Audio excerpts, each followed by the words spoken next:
Hello and welcome to the Junos Automation Podcast. Today is December 23rd, 2013, and we hope you enjoy today's show. So today marks the beginning of a Junos Automation Podcast, and we're going to start off with a series of podcasts kind of discussing how to be a programmer without actually being a programmer, kind of introducing network engineers to the world of programming. As we've been talking, or as the industry's been buzzing around things like SDN and automation, what does it really mean? So today we're here with Jeremy Schulman, the director of our concept engineering group, to kind of talk to you about some things that he's kind of up to and how that applies to the world you may be living in. Jeremy, good afternoon. Thank you, Ollie. I appreciate you putting this together and making this podcast available. Anytime. Fantastic. So, I wanted to talk about the motivation of why we're doing this. And we kind of have a nice little hashtag called no CLI. And really what that means is not only CLI. It doesn't mean we're giving up the CLI. It means that we're trying to make a progression from where we are today as an industry that is kind of bound and shackled to networking CLIs to a point where we can start automating the basic tasks that we need to. And over time, perhaps we'll find ourselves doing more and more automation and less being on the CLI. But I don't necessarily see a time when we always get away from the CLI. I think there's always going to be things that we need to do to be on the CLI. So we'll try using that hashtag for a little while and see how that goes. So what I wanted to do first was kind of introduce why are we even talking about automation? Why is it important today? 3 or 4 years ago, talking about automation wasn't really a must-have. It was more of a nice-to-have. But nowadays, like you mentioned, with SDN and all these buzzwords going on, it seems to be a must-have. Would you agree with that from what you're seeing? Yeah, absolutely. I think very much it's like the convergence of security and infrastructure, 5-10 years ago, and I think we're seeing the same thing. I think the software server side of the house is starting to converge with the infrastructure and security side of the house, and kind of having that new evolution in the industry. Yeah, absolutely. So, in my day job, I get the opportunity to talk with a lot of different people up and down an organization, sometimes even as high as like the CIO. And when you talk to them about the problems they're trying to solve, they really don't care necessarily about the badge on the box or how many ports there are on a box. What they really care about is driving their business and creating, this mythical business value thing. And when you break that down, sometimes it comes into 3 components. Business velocity, which means how quickly can I serve my customers. Business agility, which means how can I change my business in order to meet new demands from customers. And then, of course, business continuity, which means how can I keep my business stable and operating so that I can serve my customers. And when we look at a Venn diagram like this, what a CIO really wants to do is hit the sweet spot of being right in that middle. They want to do all of these things. And if you are doing something manually, right, you don't get to be able to hit that sweet spot. I don't think. It's sort of like going to a car repair shop and they have that little sign that says, we can do your job either quickly, cheaply, or with high quality, and you get to pick 2, right? Because they're doing things manually. But when you add automation to the mix, you actually get to do all 3 simultaneously, right? And I think that's a very exciting prospect for the network. Because right now the CIOs are always thinking about their business and how they can do things like lower their operational costs, reduce risks in their operations, and ultimately improve service to their customers, whether that's an internal customer or an external customer. And this, I think, is really why CIOs and businesses care about network automation, because the server guys have been doing automation for quite some time now. They have gotten their practice down to a very sophisticated level of service delivery or business value, and now we're looking at the network as that next frontier. Would you agree or kind of comments on some of the things that you've seen? So I agree, and I think really what we're seeing these days is kind of the evolution of networking, and it's funny that it's taken so long, right? We're moving out from that CLI, let's call it MS-DOS 5.0 kind of days, and into more of an integrated workflow that, and I know for years we've been talking that GUIs are bad or UIs are bad, but that's where the world has gone. And like you said, I don't think that we'll ever lose the the command line component of it, but I really think that, to integrate it into a process, to a business flow, and have that almost Amazon Web Services kind of, hey, click and everything comes to life, and really delivering that value, I think is really important. Yeah, and again, the motivation here is to provide a path towards a goal, not to say day one you have to make this massive transition in the way that you do your work, right? Some people are going to want GUIs, some people are going to want CLIs, some people are going to want APIs, and in any environment you might have a mix of all of those things going on simultaneously, right?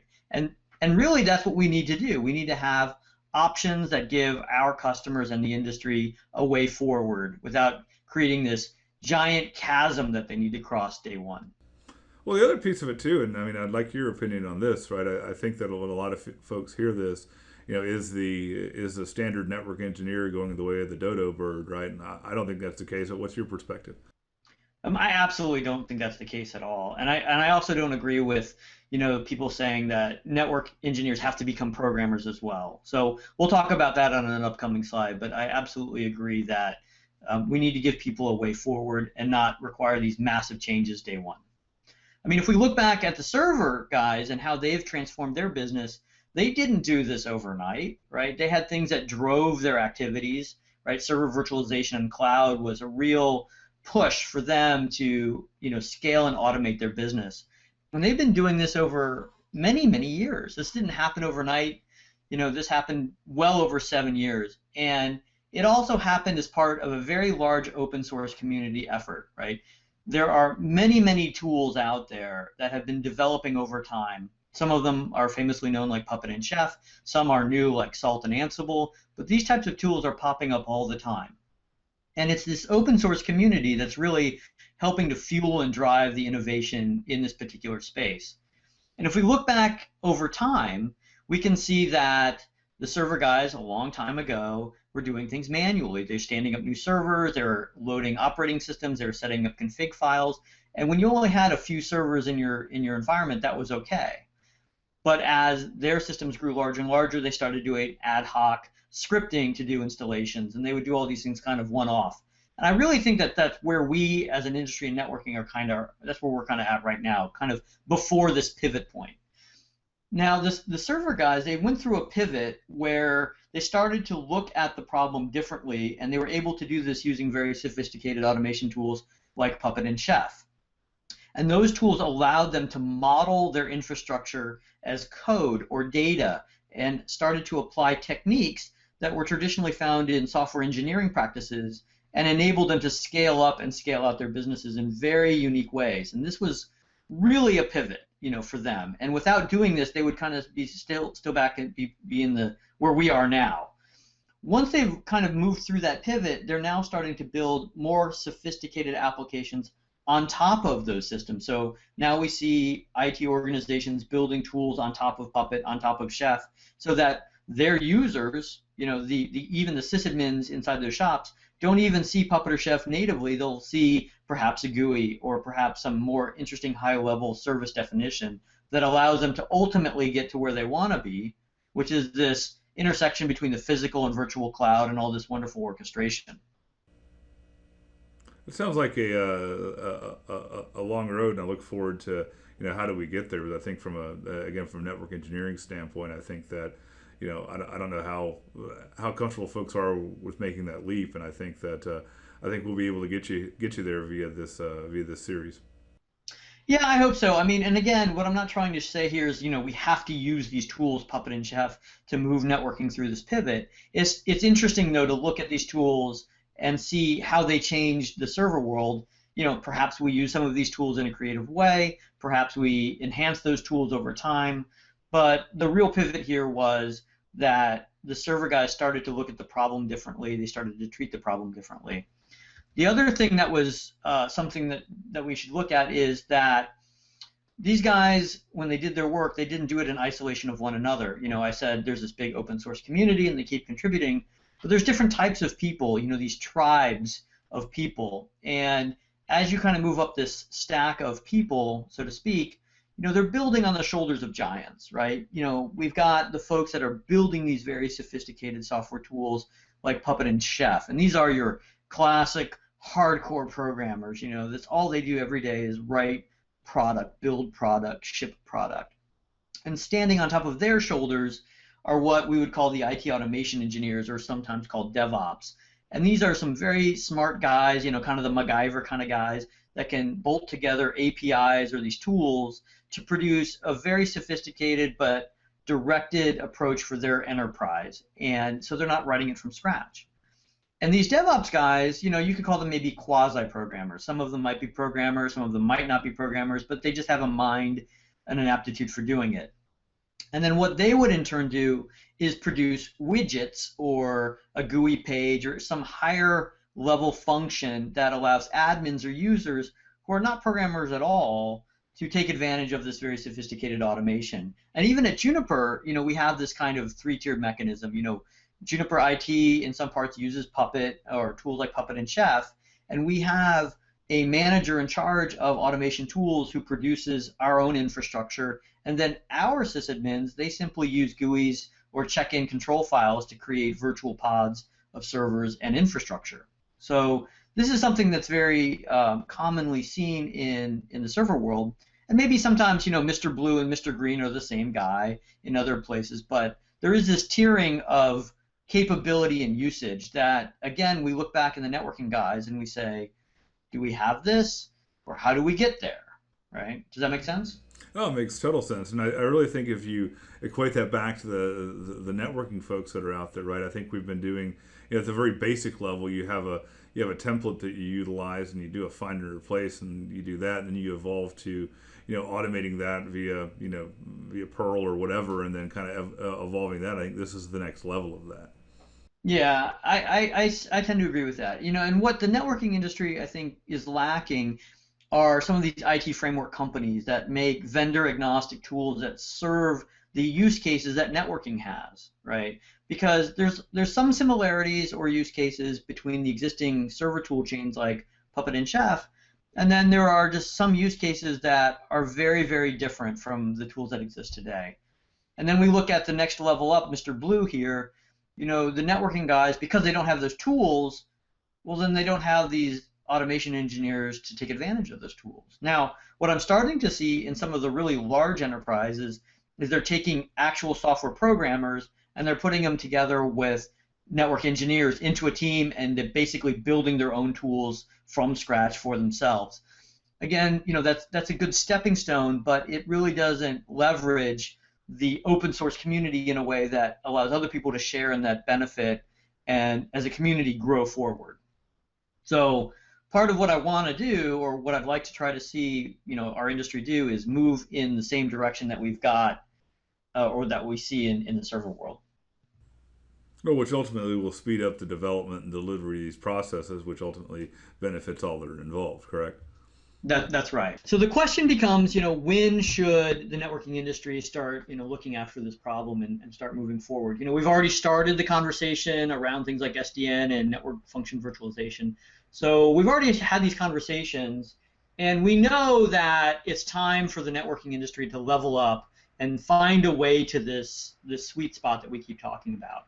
If we go back in time, maybe 3 or 4 years ago, and we had conversations with our customers, and we asked them, are you interested in automation? It was kind of a nice to have conversation. It was a conversation around OpEx reduction mostly.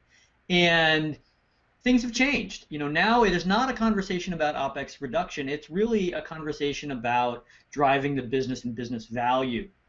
And so if you find yourself talking about OpEx reduction and automation, take a pause there and really try to reorient the way you think about it, because it's the CIOs that are driving that business value that we talked about in that earlier slide. So we know we need to do this.